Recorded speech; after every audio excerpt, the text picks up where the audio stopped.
morning everyone. So, the last class we talked about large confidence intervals for large population and small population. So, large population, when we give confidence intervals for x bar, it is typically from normal distribution due to central limit theorem, right, and the central limit theorem applies because you assume that the sample size is large enough and sample the population, underlying population is independent, okay, those are the assumptions. And now, so keep in mind the sample is underlying population is independent is one assumption we make, important. And when it comes to small sample, that is less than 30, that is where the issue is. You many times will have less than 30 samples as well. If you want to do some kind of statistical analysis, then you actually need to make an assumption that the underlying distribution is population distribution is normal, which is actually restrictive. So, you have to make the underlying distribution to be normal, assume it to be normal.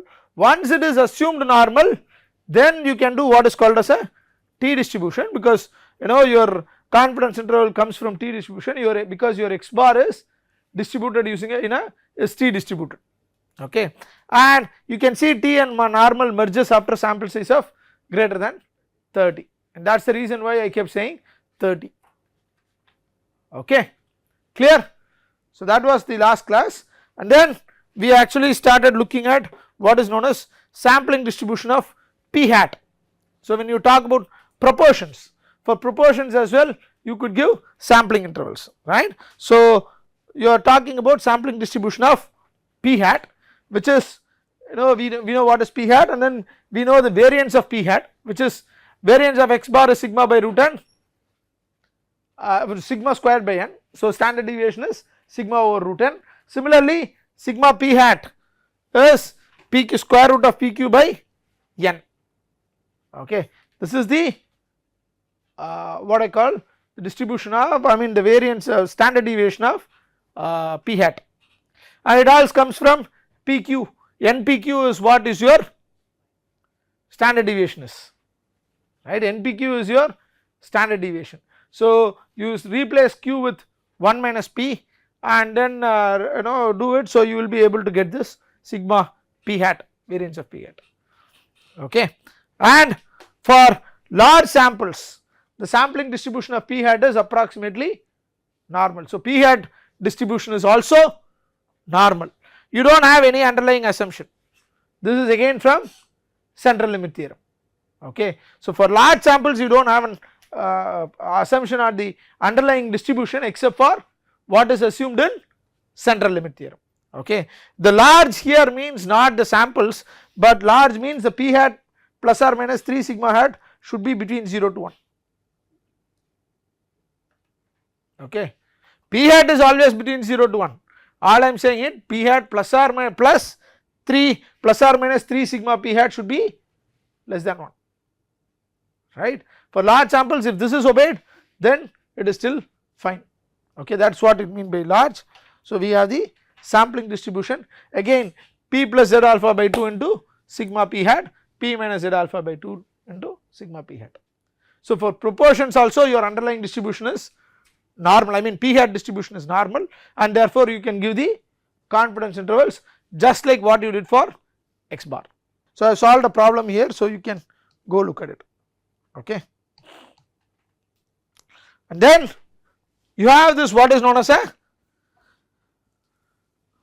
determining the sample size. Suppose I am interested in a certain error, how do I calculate the sample size required, right. So, I want to assert my statement, I have to be 95% confident, okay, about something, about let us say x bar, about mu, the range, okay, I have to be 95% confident about the range of mu.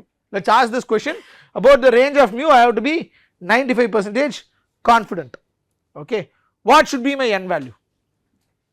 That is the question you are asking, right. So, if you want to be 95% sure about the range, then what do? You start finding out the appropriate mu lies between what, x bar plus or minus z alpha by 2 into sigma over root n. So, what is the error we are talking about between mu and x bar, what is the error?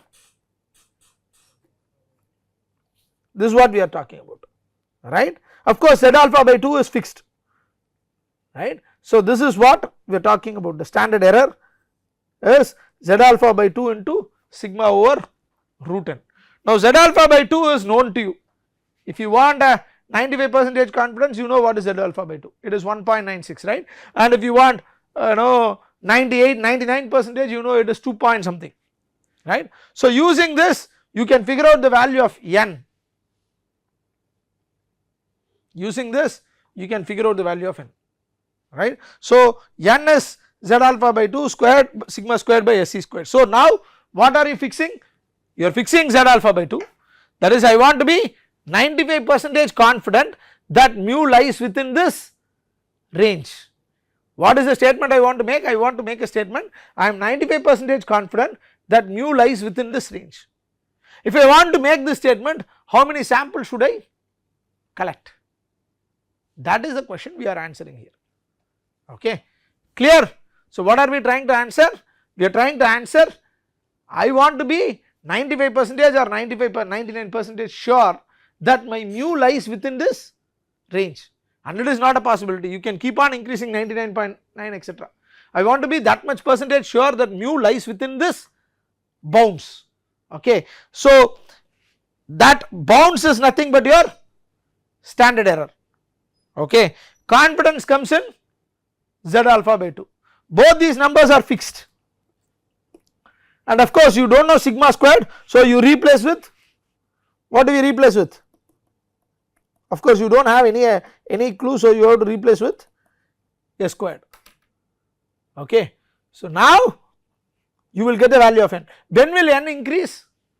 If you want the bound to be, variance is the last thing, right, if you want the bound to be very small, then n will increase, because standard error is in the denominator, right. So, if your error is less than 0.1, let us say, then your denominator becomes 0.01, 0.1 square, 0.01, right, then n will actually double, right. So, n will increase if you want a tighter bound, which is what makes sense, and n will increase when you want to be highly sure. Your confidence level, if it increases, n has to increase. Suppose I want to be 99% sure, then Z alpha by 2 will be higher, and therefore Z alpha by 2 the whole square will also be higher, contributing to more n, larger n requirement. So, that is what. So, when you want to make a claim which is very sure, you should be very highly sure, but at the same time bound is very small, then n will blow up, and of course n depends on sigma squared. So, if the underlying population is widely distributed, which you know in biomedical engineering is the case, the value of n requirement will be really large. So, that is why data is the fuel in biomedical engineering, because your underlying distribution itself will have a larger variance, okay. So, that will command for more n, and if you want to be very sure, Z alpha by 2 will go up, n will go up, and if you want the bound to be tighter, standard error has to decrease, which will also lead to increase in n. So, that is the relationship between n, standard error, confidence, and your variance of the underlying population, okay. So, that summarizes it all. This one equation or one relation summarizes everything, okay. How to choose n, what are you trading off, okay, clear. Any questions? So, if you go down in n, you are compromising on all three. So, what do you want to fix? Whether you want to fix standard error, whether you want to fix percentage of accuracy, I mean confidence, or you do not have a say about the underlying population distribution, right. So, if it is small, then it is nice, but not sure whether it will be small in biomedical, it will most likely be larger, clear. So, we always take S from a instead of a what I call sigma squared, okay. I have given an example, I will leave it to you guys, okay, because these are simple examples, I expect you to do the same. The same holds good for your proportions as well, right. Your proportions also, standard error is nothing but z alpha by 2 into square root of pq by n, because that is what mu plus or minus mu equals to x bar plus or minus z alpha by 2 into standard deviation. Standard deviation of proportion is nothing but square root of pq by n. So that is my standard error. So you plug in this, you have the standard formula.